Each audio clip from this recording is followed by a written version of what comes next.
Hello and salutations to all. Welcome to this edition of Battle in the Trenches right here on YouTube every single week. Hit that subscribe button right now. I'm your host, as always, Jonders. I'm joined by a couple of my good internet buddies. First off, we have Ryan McGinley. Ryan McGinley, how the heck are you?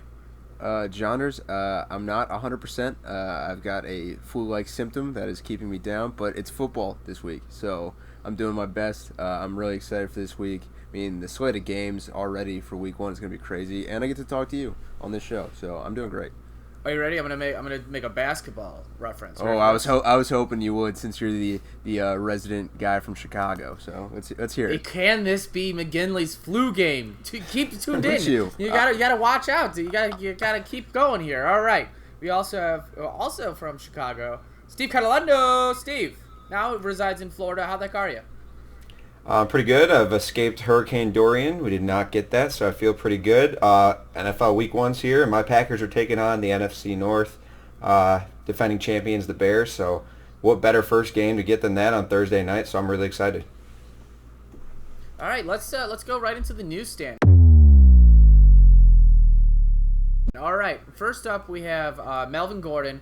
Melvin Gordon was told by the Chargers this week that they're not going to be negotiating any further. So Melvin Gordon's status is kind of up in the air. We don't know what's going to happen there. He's been able to seek trades out. No news on that front as of right now. But also, my Seattle Seahawks made the splash move this weekend and got Jadeveon Clowney. Maybe that boosts the Seahawks defense up, and fantasy-wise, we'll see that as the year goes on. But first, Ryan, I'm going to go to you about your boy, LaShawn McCoy, signs with the Chiefs. What does this have an impact on LaShawn McCoy's ownership and maybe some other players like Williams?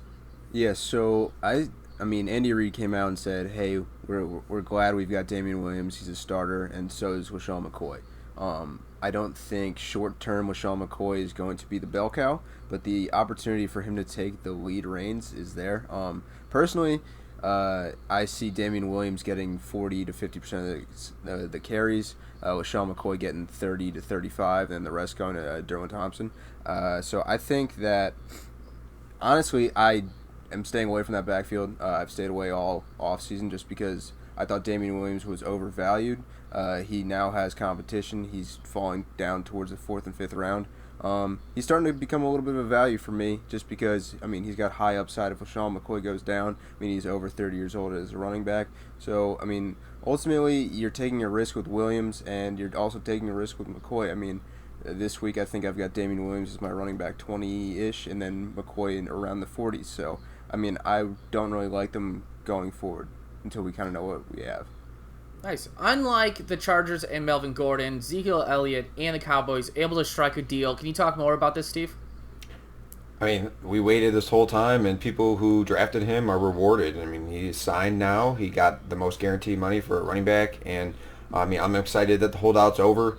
They came out that it said he was going to get 20 to 25 snaps, so you won't see a full game workload from Ezekiel Elliott, and that's better off because you risk an injury. You know, he's been working out and whatnot, but he hasn't had that in practice feel, that in game feel that you get in the preseason and in camp. So, you know, if you drafted him, you know, you roll out. I mean, possibly you can roll out Tony Pollard if you drafted him. I think he'll get more work this game. But after this week, he's your number one starter. He's the guy you drafted in the top 4 picks, hopefully. And you know, we're glad to have you back, Zeke. Do you know where he was working out, Steve? Cabo, that's right. All right, so in the newsstand section of this game, I'm rewarding Ryan 25 yards. He's moving up the field. But now let's check into the doctor's office, everybody. All right, Cam Newton's limited in practice on Monday. What's the fantasy impact here like? We're going to go to Steve first here. He came. I guess he wasn't limited in practice on Monday. He's back, you know, and he's probably gonna, you know, since it was his foot, he's gonna have be a little more limited on his feet. His mobility won't be as much as the first couple of games. So I kind of see the impacts on DJ Moore being a little negative, but guys like Christian McCaffrey and Curtis Samuel, they're kind of gonna get a boost this week in the first couple of weeks because I think they're gonna work with a lot of those dump off passes. I know it's not Cam's shoulder, but just because he's not going to be able to scramble a lot, he's going to be looking to get rid of the ball real quickly, and I think those guys suit what they want to do most. Ryan, my guy DK Metcalf, went under the knife. He's already going to be a starter in week 1. What's this like? What's the boon here for Russell Wilson or players around him? What's going on? So, generally, when you think of the big guy, you're expecting him to be a more of a finesse guy, but DK Metcalf's an athletic freak, and I think he's going to be the guy that takes the top off. I don't think he's going to have huge fantasy value early on, but that's kind of just normal for rookie wide receivers. I think he allows Tyler Lockett to do more intermediate stuff that Doug Baldwin's vacating. So I think that Lockett's going to see a ton of stuff towards the middle of the field where he was more of the deep guy over the last couple of years for Russell Wilson. So I'm excited for Metcalf going down the stretch more than I am right now, especially because he's coming off an injury. And I think him taking the top off the defense allows Chris Carson to see more holes and get down the field into the second level. So I'm excited about that offense this year. Steve, Amari Cooper's foot. He practiced for the first time in a month on Monday. Are you comfortable starting him in Week 1 against the New York Giants? I mean, no, I'm not comfortable starting him, but he's probably your wide receiver 1 or 2 that you drafted this year. He hasn't practiced in a month, like you said, but we've discussed before that he's played with an injury like this before, and I'm sure he just hasn't practiced, just being precautious and trying to let it heal up to the most he can before the start of the season. So he'll be out there, and maybe he'll be a little limited, but you got to start him. I mean, he's on your team. Like I said, you draft him as your wide receiver 1. You roll him out there, and he's got a good matchup with the Giants. So you roll him out there, and you just pray, and hope you get a solid game out of him. All right, we're leaving the doctor's office, and I'm sorry to tell you guys, it was a tie. You're both moving up 25 yards. All right, let's get to some sit and starts. We're gonna start off with Steve here. I want to know your start at quarterback. Let's get some starts at quarterback. All right, I know how this game's played, and I'm really not trying to do this. I actually like this guy this week. But I do like Russell Wilson of the Seahawks going against Cincinnati at home.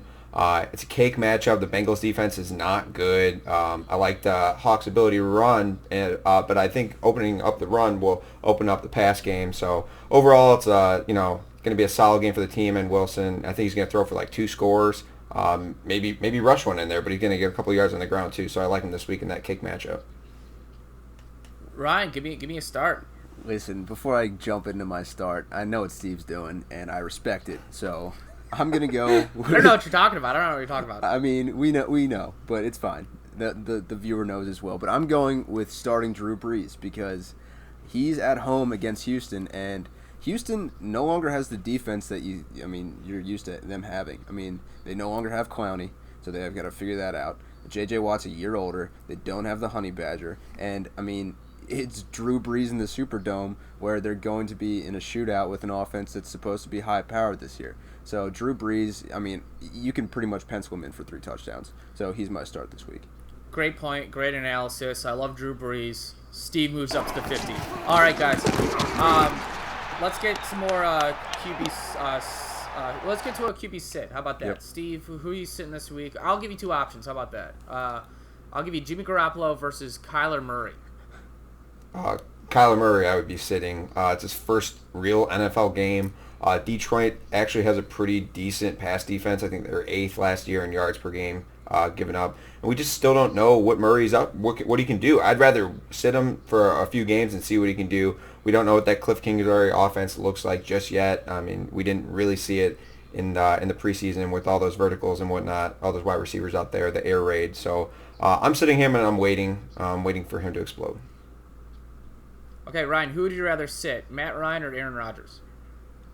I'm sitting Aaron Rodgers, man. I know that, it's Aaron Rodgers in Chicago, but, it's not really a short week because it's the first game of the season, but he didn't play all preseason. He's got a new coach, and it's against the Bears. I don't love that matchup. I would rather start Matt Ryan in that situation, but Aaron Rodgers has got a tough task ahead of him, and, we're still not sure who his second wide receiver is, so I'm sitting Aaron Rodgers there.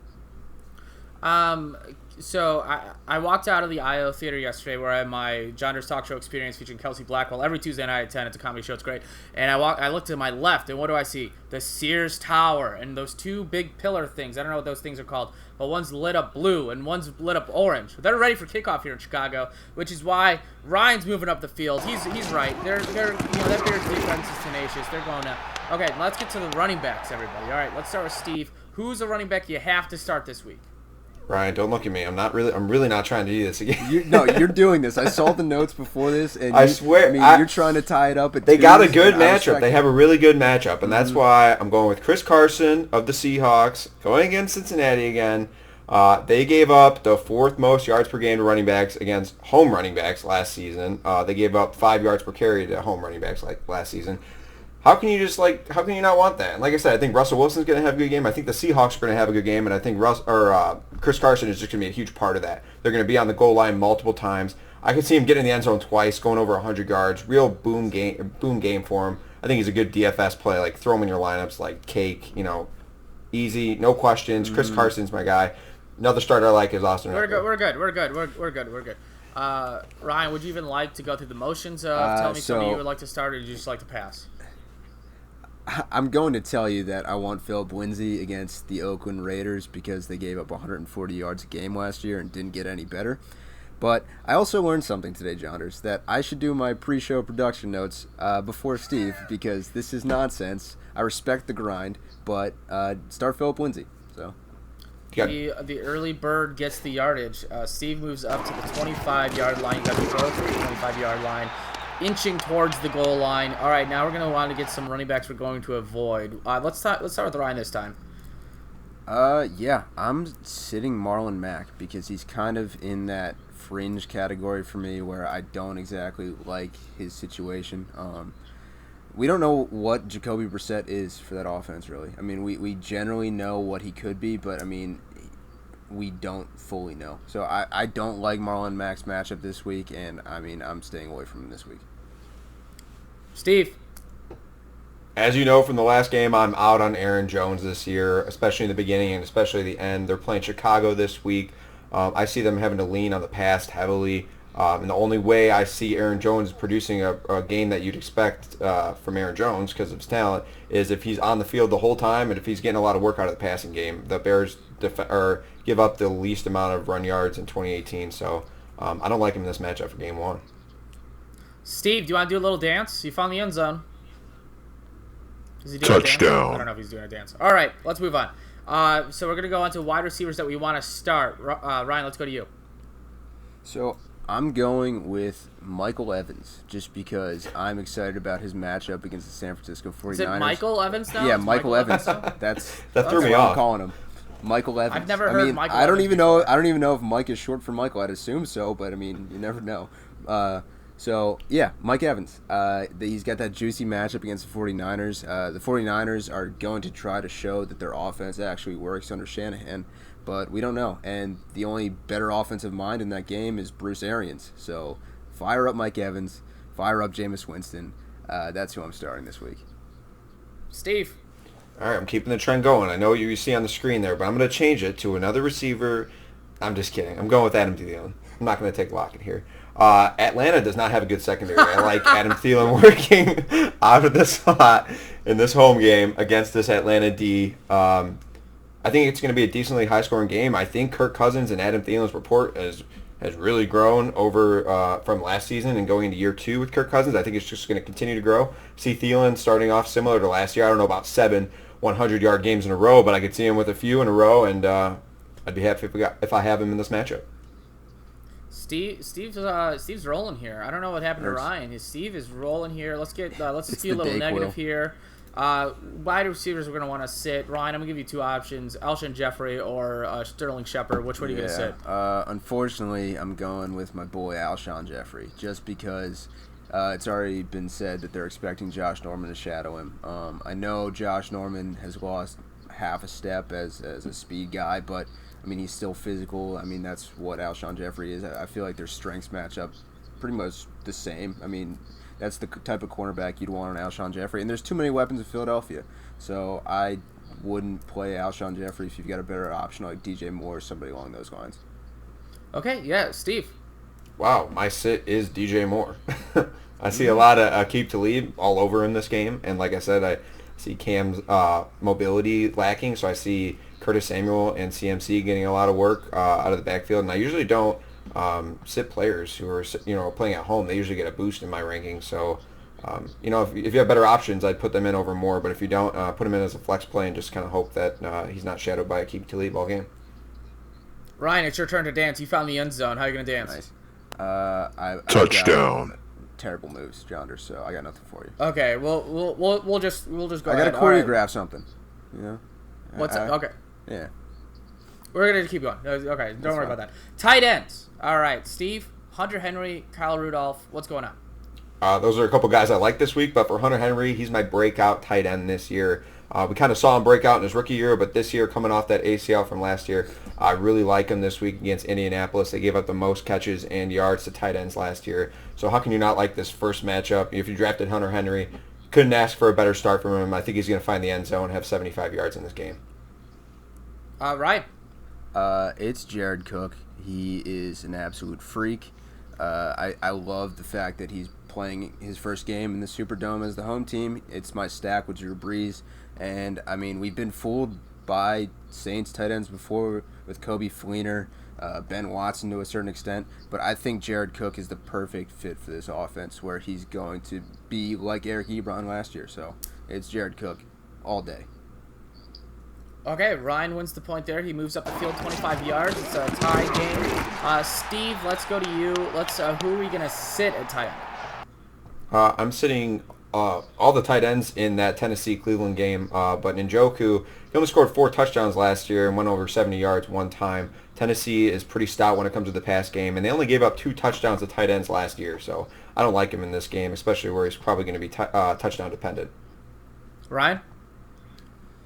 Yeah, I'm actually sitting Steve's boy, Hunter Henry. I like the fact that Darius Leonard is going to be all over him. I mean, he was the most productive linebacker in the league last year, and that's kind of sketchy for a guy that's going to have a bionic knee. I kind of want to feel out what Hunter Henry can do. I mean, we haven't seen enough of him to be like, oh, he's back to his form. So I'm sitting him. You can definitely stream somebody, keep Hunter Henry on your bench, see what he does, and then go from there. He's not. Okay. This is how we're gonna determine this point.